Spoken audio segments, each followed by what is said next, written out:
Yo le voy a invitar a abrir su Biblia en el libro de Romanos. Sí, libro de Romanos.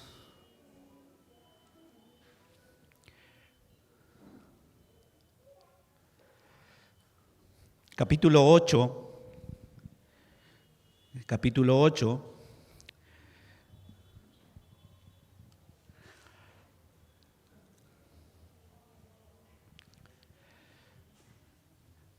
Principalmente nos vamos a centrar sobre dos versículos, sobre el versículo 26 y 27. Sin embargo, les recomendaría, para que nos ubiquemos en el contexto, puedan ustedes leerlo también posteriormente cuando traten de meditarlo en el mensaje, leerlo a partir del versículo 1, ¿sí? Del versículo 1 en capítulo 8 y todo esta porción hasta el versículo 27. Pero nos vamos a centrar de igual en los versículos 26 y 27. Dice la palabra del Señor: y de igual manera el Espíritu nos ayuda en nuestra debilidad, pues cómo hemos de pedir como conviene. No lo sabemos, pero el Espíritu mismo intercede por nosotros con gemidos indecibles. Mas el que escudriña los corazones sabe cuál es la intención del Espíritu, porque conforme a la voluntad de Dios intercede por los santos. Intercede por los santos. ¿De qué se trata esto, amados hermanos? Se trata principalmente de una relación. Ustedes están llevando una preciosa serie llamada de la doctrina del Espíritu Santo, ¿verdad? La doctrina del Espíritu Santo. Una de las cosas que hace el Espíritu Santo es precisamente lo que vamos a hablar en esta noche, y el tema nos lleva a que el Espíritu Santo intercede ¿por quién? Por nosotros, por el creyente. El Espíritu Santo intercede por el creyente. Creyentes como tú y como yo, el Espíritu Santo intercede. Partiría primero por una ilustración. ¿Ustedes saben quién es la persona más importante del mundo, de este planeta? ¿Y cómo tendríamos que llegar hacia él? Si se tratara, por ejemplo, de querer tener una cita con el presidente, por ejemplo, de los Estados Unidos. ¿Qué tendríamos que hacer? Bueno, tendríamos que hacer una llamada telefónica a la Casa Blanca, ¿no es cierto? Reservar una cita y por no ir acá cercano, ¿no? Me estoy yendo a la persona más importante del planeta. Claro, si quieres hablar con Castillo, también ya saca una cita. Pero vamos a la persona más importante del planeta, que en este caso sería el presidente de los Estados Unidos. Tenemos que sacar una cita y aceptar de repente los protocolos que esa institución, digamos el cuerpo presidencial, tendrían que regirte para poder tú presentarte a ese lugar. Y luego acreditas tu cita, obviamente. Normalmente se acredita ante un edecán, que es la persona que deriva la responsabilidad de la administración de Palacio Gubernamental para que puedas acceder, y luego accedes. Luego tienes acceso a ese presidente. En este caso, pues, el presidente de los Estados Unidos es Joe Biden, ¿no es cierto? Yo, por ejemplo, tuve una cita, no sé si ahí está, tuve una cita con, ustedes dirán, ¿cómo hiciste, no? Bueno, hermano, no es nada difícil. Solamente tienes que ir acá al Mall del Sur, ahí te tomas una foto con Obama. ¿Ok? Pero ¿cuál era el fin de esta foto, hermanos? El fin de esta foto es llegar a tener una relación con alguien. Eso es lo que quiero tratar de hacerles entender. Para nosotros llegar a tener una relación con Dios, la persona creo que más importante de nuestra vida, de la vida e incluso del universo, es Dios. ¿Cómo tenemos que hacer para llegar a tener una relación con Dios, con la persona más importante del universo? No podemos acercarnos sin los protocolos establecidos, ¿verdad? Así como los gobiernos tienen sus protocolos, igual pues el gobierno teocrático también tiene sus protocolos, de la manera que nosotros podemos acercarnos. No podemos acercarnos a Dios de una manera imprudente y déspota, ¿verdad? No es la manera de acercarnos a Dios de esa manera. Debemos de tener cuidado cómo y de qué manera lo debemos hacer, porque debidamente hay un protocolo en el que nos podemos acercar hacia Él. Nosotros los cristianos debemos de aprender algo. Y en esta noche quiero que tal vez puedas tú aprender sobre estos principios, sobre estos protocolos. Porque si desconocemos estos protocolos, nosotros no vamos a poder tener una relación cercana, que sería lo ideal, con nuestro Señor. Entonces, en primer lugar, tenemos que tener en cuenta que Dios es un Dios trino. ¿Sí? Dios es un Dios trino. El Dios en que creemos, en el cual proclamamos nuestra fe, es un Dios trino. ¿Sí? Lo componen, ¿quién? El Padre, el Hijo y el Espíritu Santo, ¿verdad? Ustedes lo conocen. Entonces, creo que por ese lado no habría mayor inconveniente en que podamos identificar cómo es Dios. Lo vemos, por ejemplo, en la Gran Comisión, en Mateo 28:19, cuando el Señor Jesús dice: id pues y hacer discípulos a todas las naciones, bautizándolos en el nombre del Padre, del Hijo y del Espíritu Santo, ¿verdad? Lo vemos, por ejemplo, en el bautismo del Señor Jesús, en el pasaje de Mateo 3, 16 al 17. Él dice, este texto dice: después de ser bautizado Jesús salió del agua inmediatamente, y aquí los cielos se abrieron, y él vio al Espíritu de Dios que descendía en una forma de paloma y venía sobre él. Y aquí se oyó una voz de los cielos que decía: este es mi Hijo amado, en quien me he complacido. Vemos ahí básicamente las tres personas de la Trinidad. Cuando tú lees Efesios, otro de los pasajes favoritos de todo cristiano, también vemos ahí la forma de obrar en la redención del hombre, la forma de obrar del Dios Padre, del Dios Hijo y también del Espíritu Santo. Es decir, vamos a identificar al Dios Trino en toda la Biblia, mis amados hermanos. Por eso es que nuestra declaración de fe es en el Dios Trino, creemos nosotros, ¿verdad? Pero en segundo lugar, habría que considerar acerca del hombre, ¿sí? Conocemos por un lado Dios Trino, pero ahora vamos a conocer la composición del hombre. ¿Cómo está compuesto el hombre? Y básicamente, ustedes lo conocen también, se compone de tres partes, de tres áreas fundamentales. ¿No es cierto? Solamente el hombre no es cuerpo, el hombre también es alma y el hombre también es espíritu. Ahora, el pasaje que corrobora esto, por ejemplo, 1 Tesalonicenses capítulo 5, versículo 23, dice: y el mismo Dios de paz os santifique por completo, y vuestro espíritu, vuestra alma y vuestro cuerpo, dice, sean guardados perfectos e irreprensibles para la venida de nuestro Señor Jesucristo. Por otro lado, vamos a identificar también que en el Nuevo Testamento, sobre todo, a poner un mayor énfasis sobre el cuerpo de las personas, sobre el alma de la persona y también enfocarse sobre el espíritu de la persona.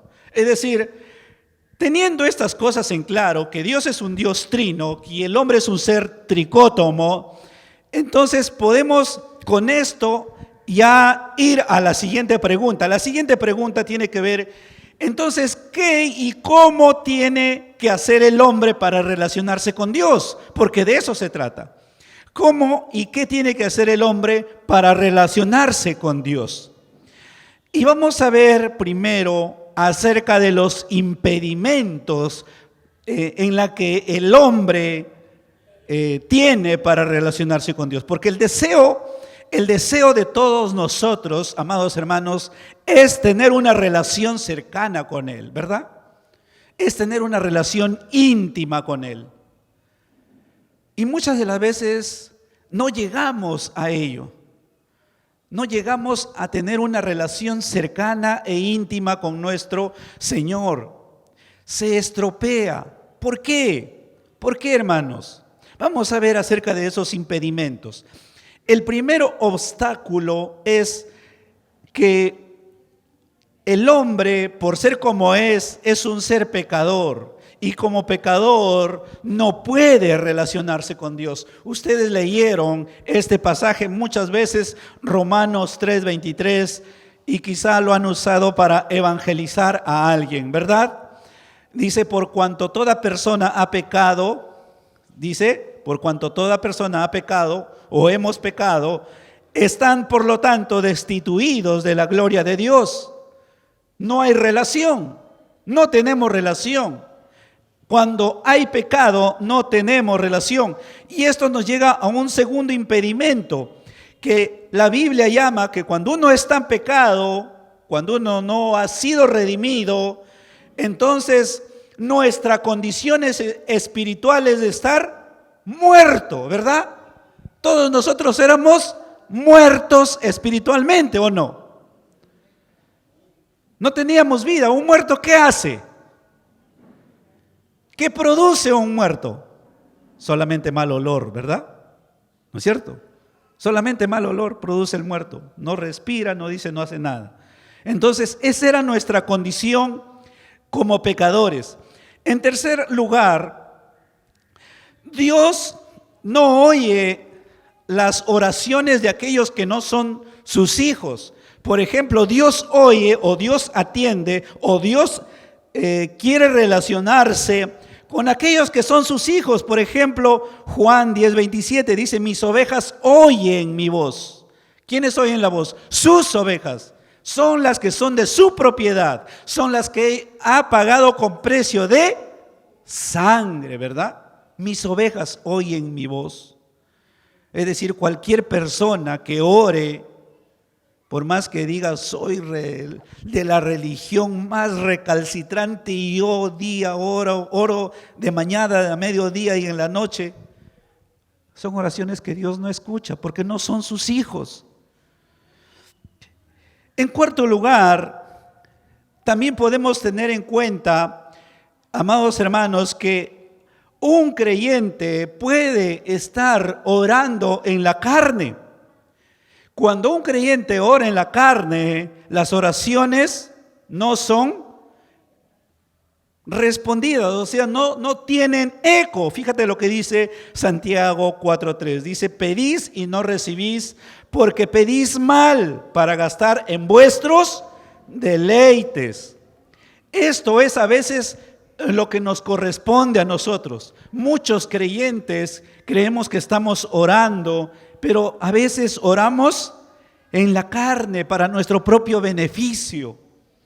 No oramos teniendo en cuenta, por ejemplo, la voluntad de Dios, que es el texto con el cual nos va a hablar el Señor más adelante. En quinto lugar, si oramos, a veces oramos sin saber, porque dice, no sabemos orar como debiéramos. Romanos 8:26-27 dice el texto de referencia, de la misma manera también el Espíritu nos ayuda en nuestras debilidades. No sabemos orar como debiéramos. No sabemos orar como debiéramos, amados hermanos.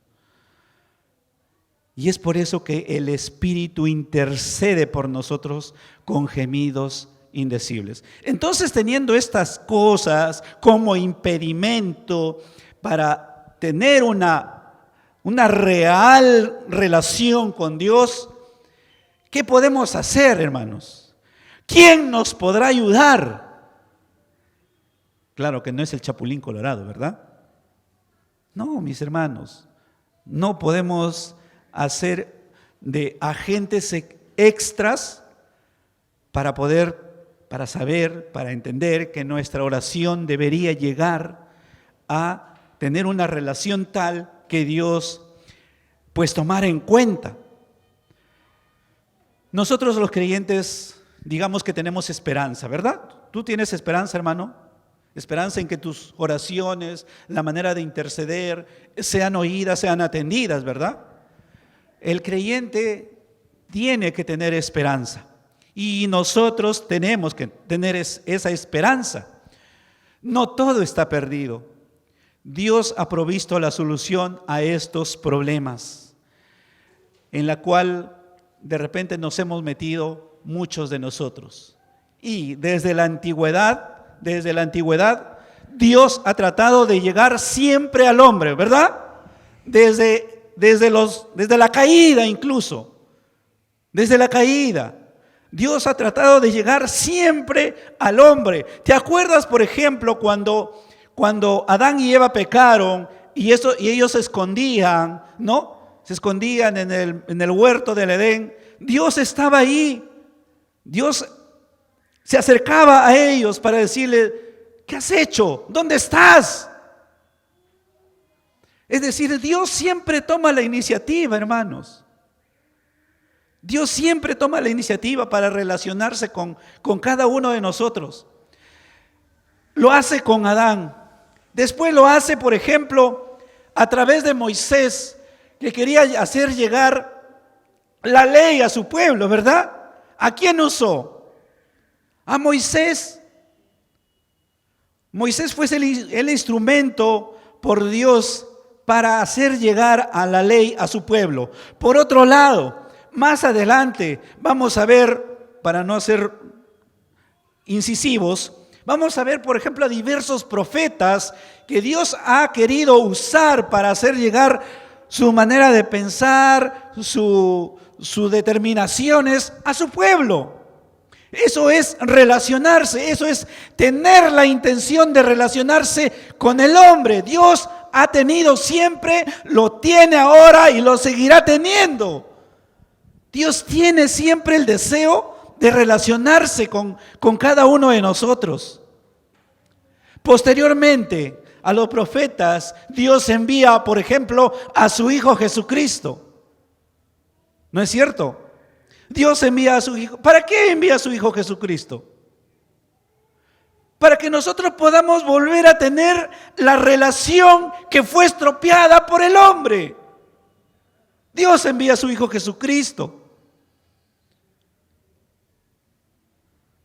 Y deberíamos nosotros ser conscientes de que en Cristo Jesús hay una verdadera relación con el Padre. No antes, no después, amados hermanos.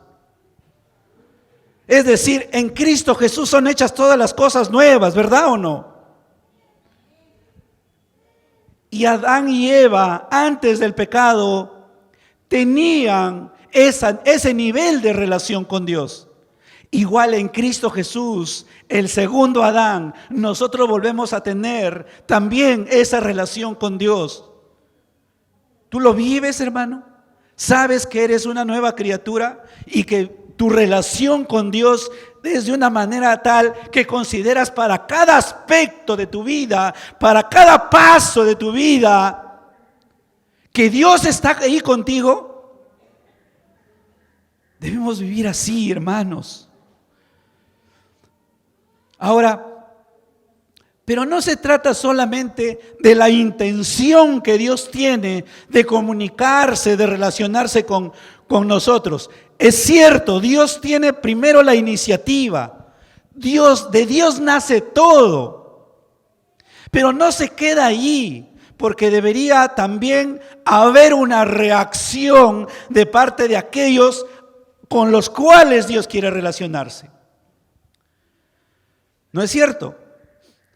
La relación tiene que ser en doble sentido. Tú conversas con tu esposa como conversa tu esposa contigo. Tú conversas con un amigo como el amigo quiere conversar contigo. No se trata solamente de ser un monólogo, ¿verdad? No intentemos tener siempre un monólogo con nuestro Señor. Es decir, un momento, Señor, aquí me encargo de hablar yo. No, Dios no quiere ese tipo de relación, amados hermanos. Dios tiene la iniciativa, pero Dios también quiere que cada uno de nosotros tomemos la determinada convicción de relacionarnos también con Él. Por ejemplo, nos vamos a Génesis capítulo 16, versículo 23 al 33. Vemos a una persona ahí, vamos a leerlo. Génesis capítulo 16, versículo 23 al 33. Vemos a esta persona de Abraham.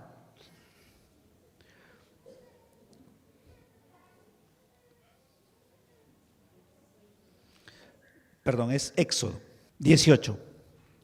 Perdón, hermanos, se me escapó. Capítulo 18, versículo 16 al 33, de Génesis, perdón.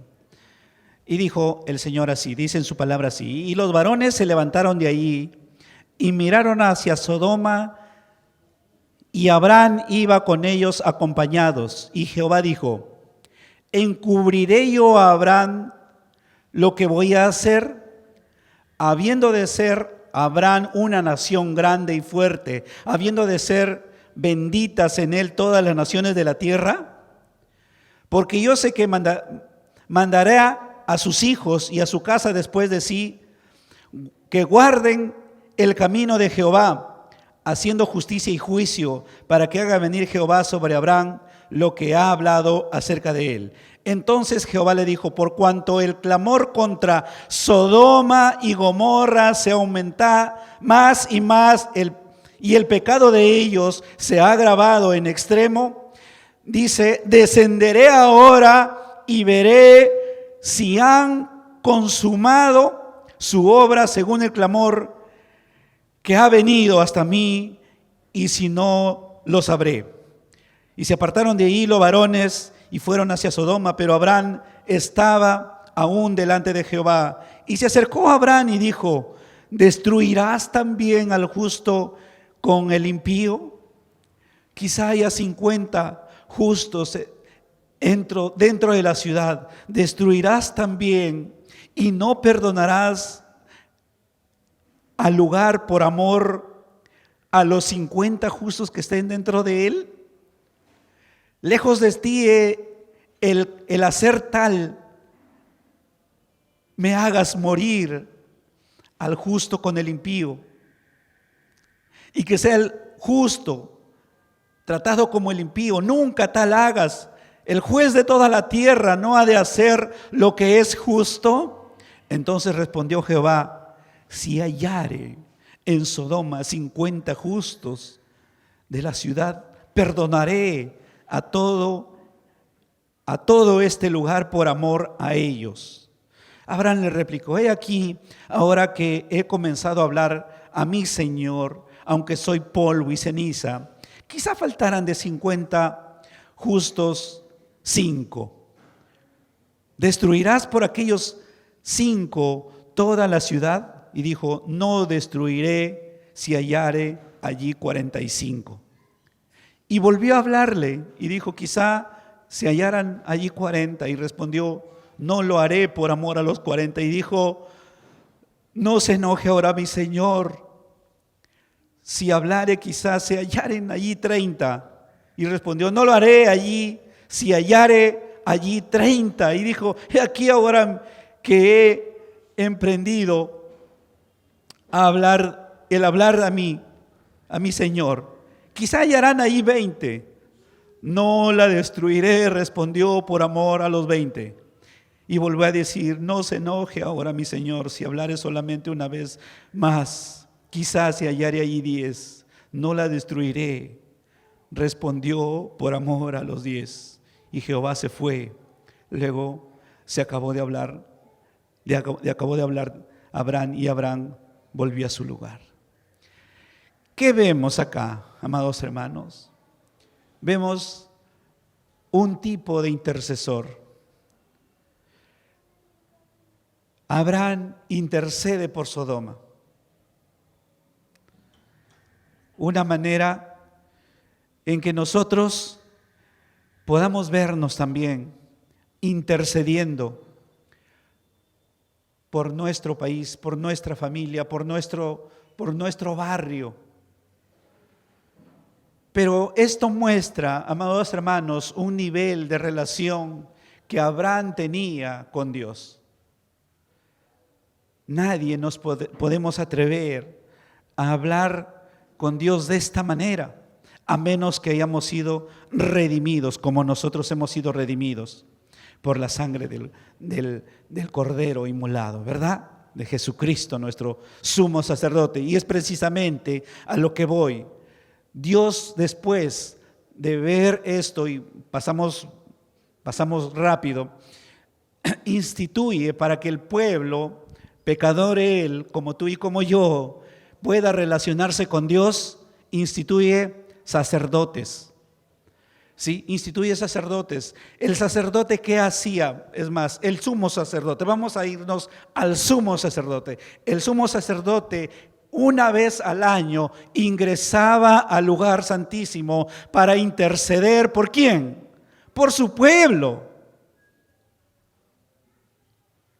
Posteriormente viene el gran sumo sacerdote, Jesucristo, que él, cuando estaba en la cruz, el velo de ese templo que separaba el lugar santísimo del resto de la población se partió en dos, lo que indicaba que hay libre acceso para entrar a ese lugar. ¿Pero por quién? Por únicamente creer en Jesucristo, creer que Él fue y derramó su sangre. Él es el Cordero inmolado, mediante el cual es hecho sacrificio por nosotros, para que nosotros tengamos libre acceso para relacionarnos con Dios, amados hermanos. Ese es un privilegio que tenemos tú y yo ahora en esta etapa de la era de la vida, de la era cristiana.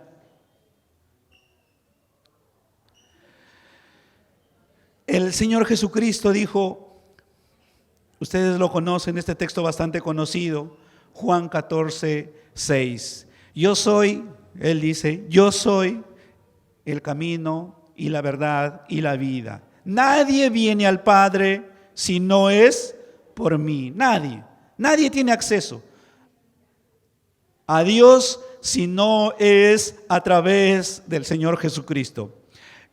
Él es el único intercesor, ¿verdad? El único por el cual podemos acercarnos al Padre. Algo que resaltar acá es que nosotros nos dirigimos a Dios en el nombre de nuestro Señor Jesucristo, ¿verdad? En el nombre de nuestro Señor Jesucristo y en la comunión que tenemos con el Espíritu Santo. Eso, amados hermanos, es una manera que nos ayudará a nosotros, los viles pecadores, en nuestro buen relacionar con nuestro Señor. Y a eso debemos apuntar. Si nosotros creemos que Él toma nuestra conversación, los lleva a presentar directamente al Padre, pues es así.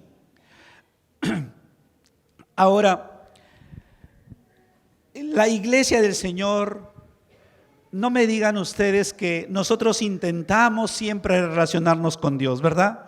Cada uno de nosotros, en mayor o en menor medida, en profundidad o superficial, intentamos relacionarnos con nuestro Dios. Pero no me digas, amado hermano, también que muchas de las veces no podemos orar o no podemos hablar con Dios como conviene. Es más, yo mismo quisiera ponerme de ejemplo, ¿no? Que muchas veces no sé si estoy orando en espíritu o a veces estoy orando en la carne, porque a veces me centro en mí, me centro en mi esposa, me centro en mi familia. Y eso es precisamente por ver algunas pruebas, algunas dificultades que tenemos. Y no le estoy diciendo que no debamos de orar por ello.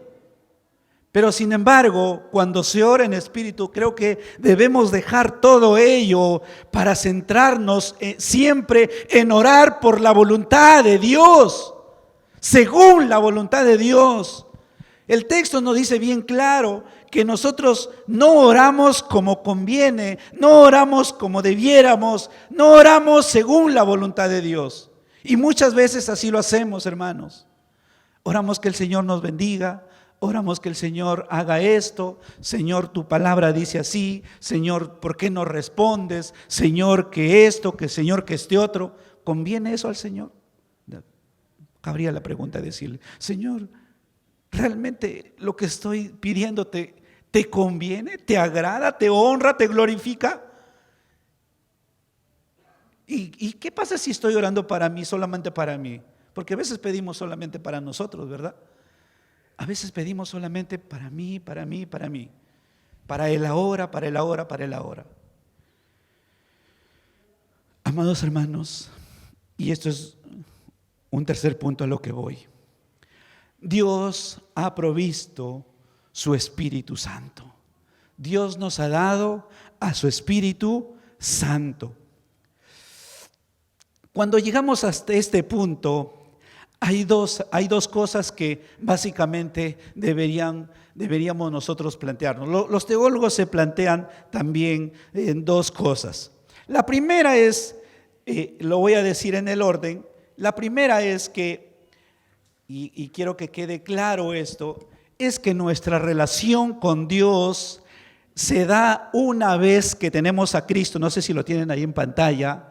Nuestra relación con Dios se da una vez, ahí está, una vez que tenemos a Cristo en nuestra vida y habiendo recibido obviamente el Espíritu Santo, es el mismo Espíritu que quien conoce y escudriña, como dice el texto, nuestros corazones, aún lo más profundo de nuestro ser, y es el Espíritu Santo quien toma lo que conviene al Padre.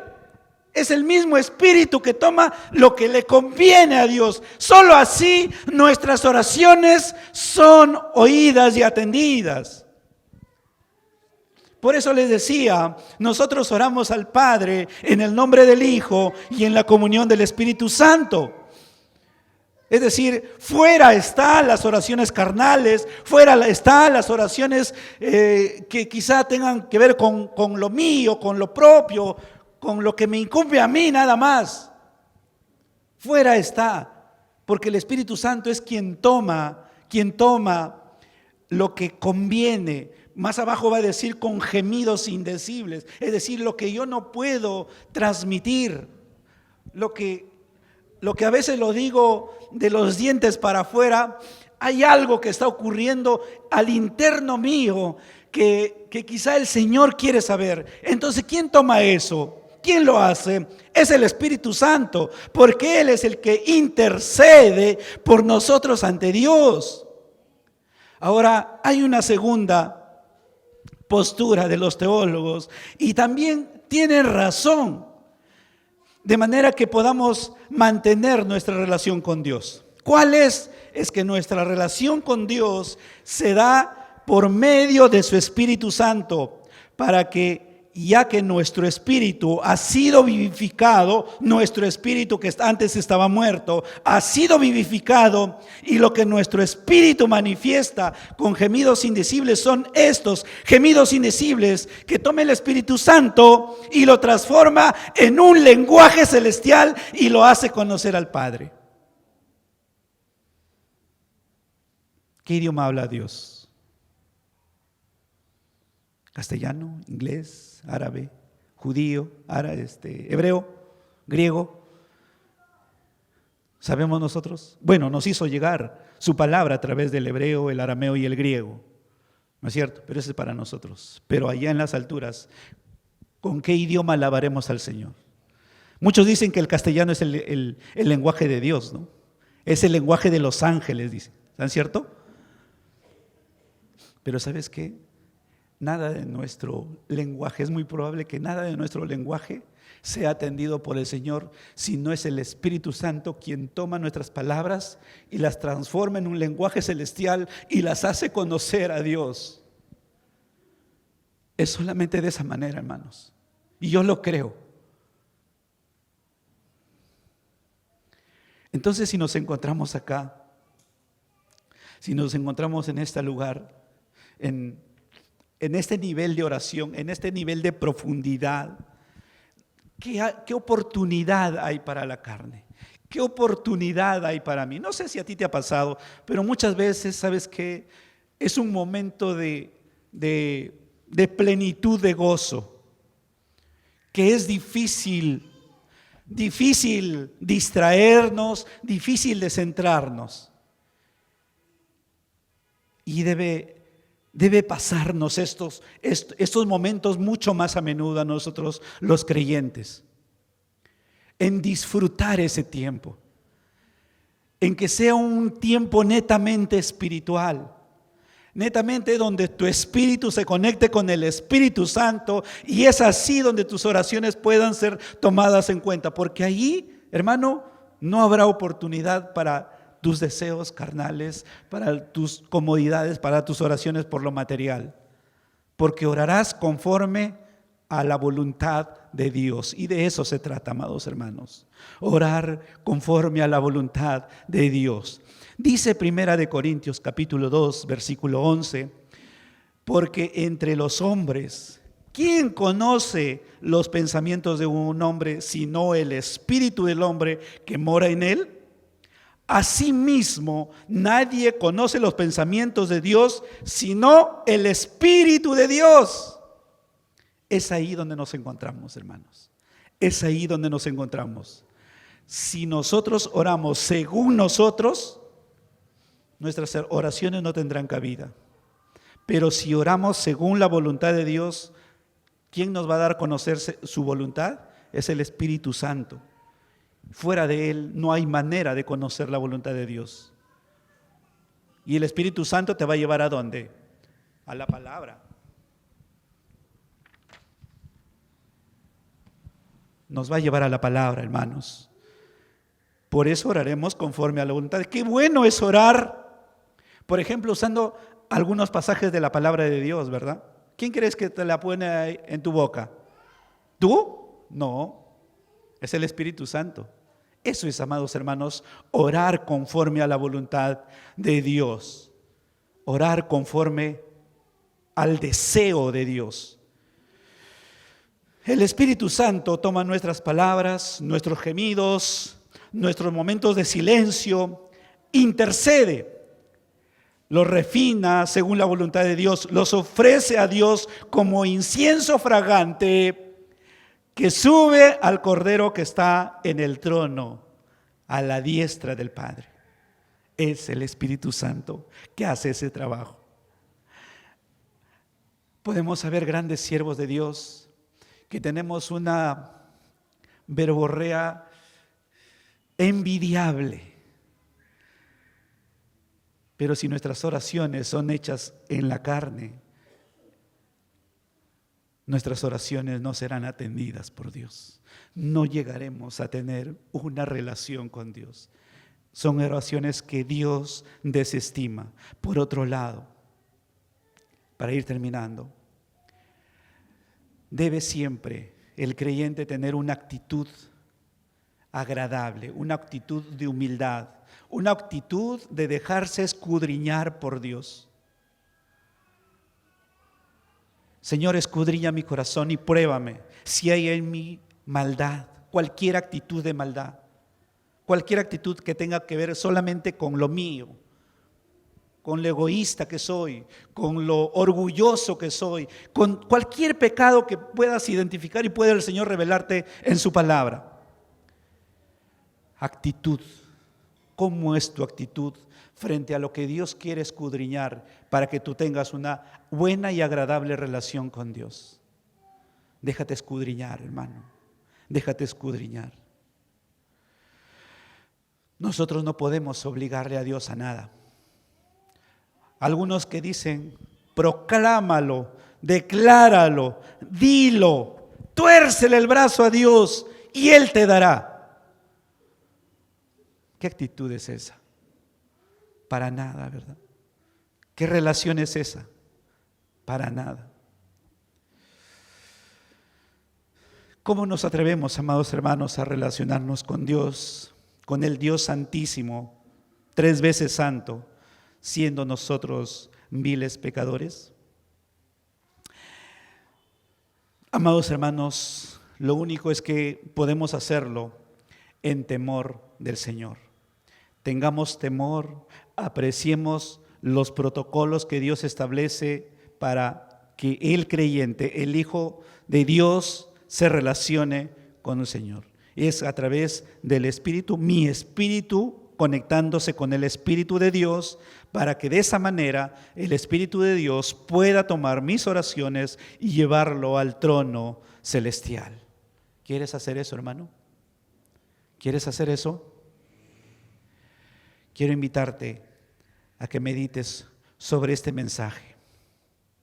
En primer lugar, podemos concluir que no hay manera de relacionarnos con Dios si Dios no hace lo primero con nosotros. Si Dios no hace primero con nosotros, lo hizo como Padre, lo hizo como Hijo, lo hizo como Espíritu Santo. Si se trata de tener una relación con Dios, el hombre debe ser el que responde a esa relación que Dios quiere tener con él, ¿sí? Nosotros debemos responder siempre a esa relación. Tienes al Espíritu Santo que viene por ti, tienes también a su palabra, ¿no es cierto? Tienes a su palabra que te hace recordar las cosas que has muy probablemente escuchado años atrás, tiempo atrás.